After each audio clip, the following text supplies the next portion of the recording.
If you believe that Christian faith can change history or bring down empires, let me show you 18 women who proved it. No weapons, no army, not even their freedom. But they had something the Ottoman Empire, a superpower that dominated 3 continents for 600 years, could never break. If I told you these 18 women held onto their faith through 18 months of brutal, systematic torture, you'd probably ask just one thing: how? But this video isn't just about faith, it's not about miracles. This is about strategy, about psychology, and about 3 fatal mistakes a mighty empire made when it underestimated 22 nuns in a remote monastery. In the next few minutes, I'm going to show you the 3 deadly errors the Ottomans made. And stick around, because the evidence discovered in 2011 that I'm about to reveal made archaeologists sit down and weep. By the time we're done, you'll never look at history the same way again. Let me introduce you to Magdalena. 17 years old, 2 years before this story begins, she watched Ottoman raiders burn her family alive. She hid in a grain cellar, listening to her mother scream. Magdalena came to St. Catherine's Monastery not to escape the world, but to find meaning in a world that had stolen everything. She had a special gift, a photographic memory. She could recite all of Psalm 119, all 176 verses, without missing a single word. The Ottomans didn't know this when they captured her, but 18 months later, this very gift would become her secret weapon.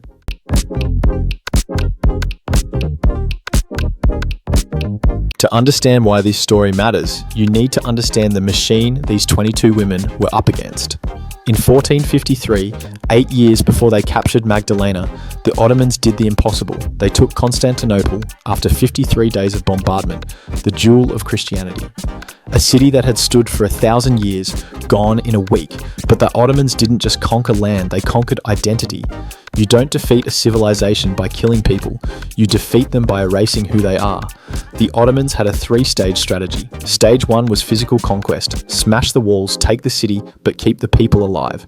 Stage 2 was cultural erasure, turn churches into mosques, melt church bells into cannons, erase every trace of the old religion. Stage 3 was identity replacement, change names, change language, change faith, turn the children of enemies into loyal servants. This strategy had been tested on millions. Greek monasteries in Morea, Serbian monasteries in Kosovo, Armenian churches in Anatolia. The pattern was always the same. First, an offer to convert, then silence. Finally, a blank space in the record books where their names should have been written. On October 14th, 1461, it was St. Catherine's Monastery's turn. But this time would be different, because there was something the Ottomans didn't account for.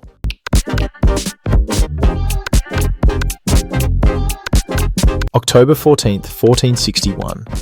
Dawn. The first cannonball slammed into the eastern wall. A wall that had withstood 147 years of storms and earthquakes crumbled in seconds. The bell that had rung every morning since 1314 fell, silenced forever. Magdalena wasn't afraid. She ran to Sister Eleni, the 41-year-old abbess. Sister Eleni stood straight at the chapel door, clutching a silver cross, her voice trembling but clear. Kyrie eleison, Lord have mercy. One voice, then 2, then 22 voices rose together, singing against the cannons of an empire. This was the moment the Ottomans made their first mistake.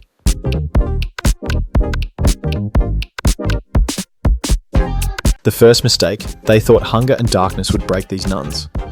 That night, the Ottomans locked all 22 women inside their own chapel. No food, no water, only darkness. And the sounds of soldiers outside laughing, eating, living, while they waited to see who would break first. But the Ottomans didn't know one thing. These women had spent their entire lives preparing for precisely this moment. Fasting. They did that every week. Staying awake through cold nights. That was part of their daily discipline. Hours of silence. They'd practiced that for decades. What the Ottomans thought was torture, the nuns considered training.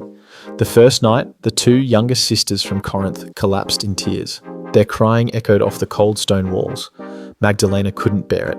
She began whispering Psalm 23, one of 150 she knew by heart. The Lord is my shepherd, I shall not want. Sister Anna continued, even though I walk through the valley of the shadow of death, I will fear no evil.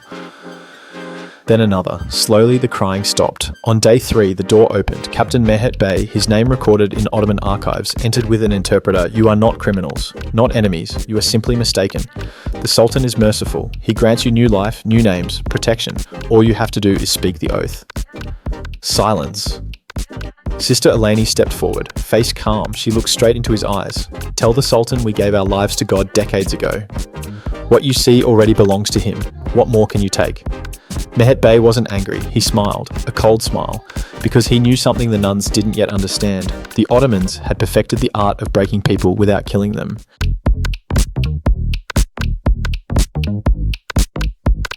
Day 4, they left. 22 women, hands bound, walking south toward the coast. No carts, no horses. Just feet, dust, and merciless sun. Mehmet Bey wrote in his journal, "The road will do what swords could not." This was the second mistake. The Ottomans thought if they separated the nuns from their community, from their monastery, from their sacred ground, they would crumble. But they didn't understand. Community isn't a place. Community is people.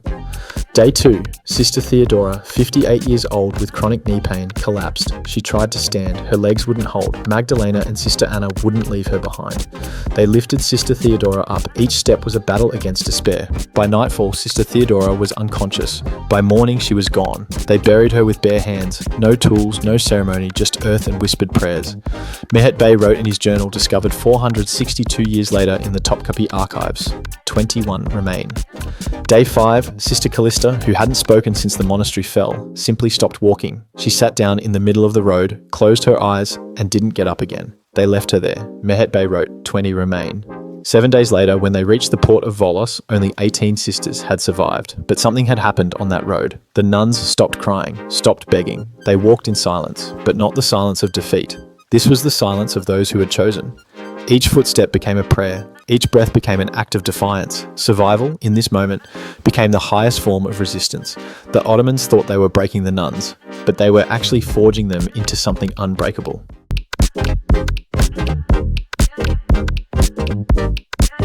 November 2nd, 1461. 18 survivors reached Constantinople, the city that had been queen of cities for 1,000 years. Now golden domes and minarets pierced the sky. They were taken below Topkapi Palace, not to the grand rooms, but down. Down spiral stone stairs into darkness, through tunnels that smelled of damp and decay, to a place that existed in no palace records. This is where the Ottomans' third mistake was made. They thought if you took away the church, the priests, the Bible, the light, the freedom, you could erase faith. But they forgot one thing: you can't take away memory. By day, 18 women worked as nameless servants in the palace. But by night, when the palace slept, they gathered in a forgotten room. No priest, no altar, no Bible, only Magdalena. And her extraordinary memory. She recited psalms from memory. All 150. All 2,461 verses. Not a single word wrong. They sang hymns in whispers, so quiet the stone could barely hear. And they carved, with fingernails, with broken pottery, with anything sharp they could find. Magdalena carved a small bird into the corner of the wall, wings spread toward a freedom she would never see. Next to it, 18 marks, one for each sister, and beneath crosses, she carved in Latin, Lux in tenebris lucet. The light shines in the darkness. Her fingers bled. But she didn't stop, because she knew, we will die here. But if someone, someday, finds this, they'll know we were here, that we didn't forget, that we weren't erased. October 1462, 1 year after their capture. Ottoman records mention a purge of palace staff under the new Sultan Bayezid II. Anyone deemed unresponsive or unsuitable for re-education was eliminated. No details, no names, no burial sites, just one line in the ledger written in neat Ottoman script. Disposed of. 18 women vanished from history, exactly as the Ottomans had planned. No graves, no memorials, no records. Just blank spaces in the books where their names should have been. The Ottomans won, or did they?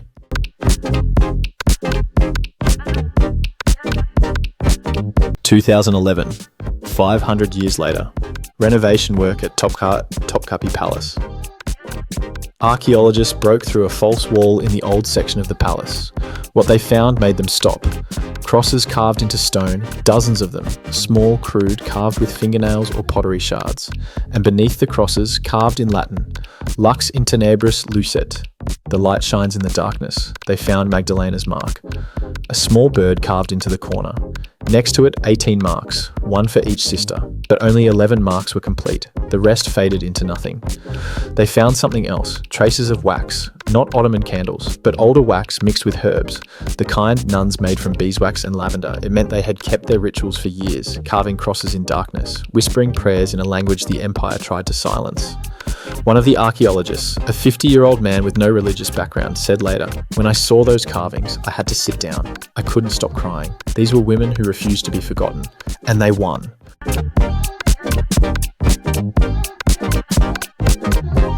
So who won? The Ottoman Empire lasted 600 years. They conquered 3 continents. They rewrote maps, languages, entire cultures. They turned Christianity's greatest cathedral into a mosque. They ruled from the gates of Vienna to the Arabian desert. But in 1922, the Ottoman Empire collapsed, vanished. 6 centuries of power erased overnight. But Magdalena is still there, carved in stone. The bird she carved is still flying. The 18 marks are still there. The prayers she whispered still echo in that room. Think about that. An empire with armies, cannons, endless resources. And the will to reshape the world went head to head with women who had only fingernails and faith, and the women won. Not in the way empires measure victory. They didn't reclaim their monastery. They didn't convert their captors. They didn't live to see freedom. But they left a scar on history so deep it can never be erased. A mark proving what empires never understand. You can conquer land. You can rewrite history. You can erase names from the books. But you can't kill what people carry in their hearts, and you can't silence what they carve into stone. The philosopher Søren Kierkegaard once wrote, "Life can only be understood backwards, but it must be lived forwards." These 18 women lived forward into darkness, knowing they might never see daylight again, but they still carved their prayers, trusting that someone, someday, would look back and find them. You just did. Lux in tenebris lucet. The light shines in the darkness, and the darkness cannot overcome it.